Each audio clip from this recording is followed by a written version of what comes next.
In this module, we considered a couple of different models that network designers, network administrators could use to take a technology or a protocol or a piece of networking equipment and see how it interoperates, see how it relates with another piece of networking equipment or a protocol or a technology. That was possible by having these standardized reference models that different industry professionals could use. For example, the ISO, the International Standards Organization, developed the 7-layer OSI, the Open Systems Interconnect model. And we talked about the 7 layers, and we gave you a couple of acrostics for remembering those 7 layers.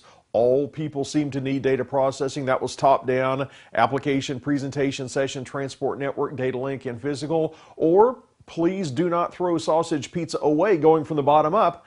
And we talked about the function and the purpose in life for those 7 layers. One of the drawbacks, though, to the OSI model was that it was developed back in the day where it was more than just IP on the network. We might have AppleTalk or DECnet or IPX or a variety of other protocols out there. But today, it's mainly IP. Maybe IP version 4, maybe IP version 6, maybe both, but it's primarily IP on our networks today. So instead of having a more generalized reference model like the OSI model, some people prefer to go with the TCP/IP stack, also known as the DoD, the Department of Defense model.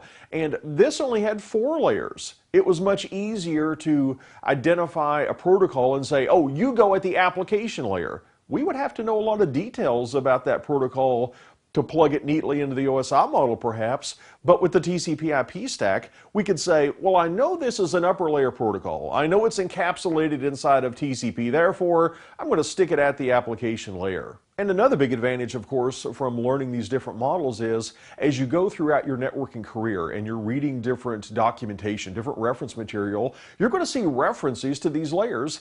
So if somebody says, this is a layer 2 device, immediately you know that we're talking about something at the data link layer, maybe like a switch, something that can make forwarding decisions based on layer 2 information. We know that we could be talking about the MAC or the LLC sublayers of the data link layer. If somebody says, here's a layer 3 device, in my mind, I immediately think, hey, here's a router. Here's something that can make a forwarding decision based on layer 3 information.